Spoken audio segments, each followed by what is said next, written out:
বুনু, কি হয়েছে তোর? দেখা আমাকে। এই যে দেখ, আমার এই দাঁতটা কত নড় বড় হয়ে গেছে। কই দেখি দেখি। আরে সত্যিই তো, তোর এই দাঁতটা খুব নড়বড় হয়ে গেছে। চল আমরা দুজন মিলে বাবার কাছে যাই। আজু, তুই ঠিক বলেছিস, চল আমরা বাবার কাছে যাই। বাবা বাবা, দেখো আমার এই দাঁতটা না কেমন নড় বড় হয়ে গেছে। কই দেখি তো মা, দেখা আমাকে, তোর এই দাঁতটা আমাকে দেখা।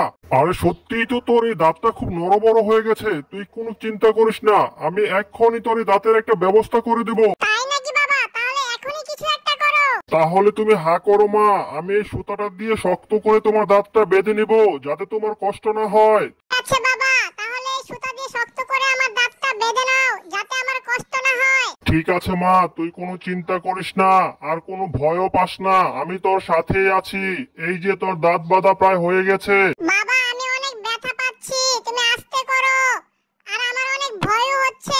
বাবা আমাকে ছেড়ে দাও, বাবা প্লিজ, বাবা আমাকে ছেড়ে দাও, আমার অনেক ভয় হচ্ছে। বাবার সাথে এইভাবে দাঁত ফেলতে ভালো লাগলে ভিডিওটি লাইক সাবস্ক্রাইব করে দিও। ভিডিওটি দেখার জন্য অসংখ্য ধন্যবাদ।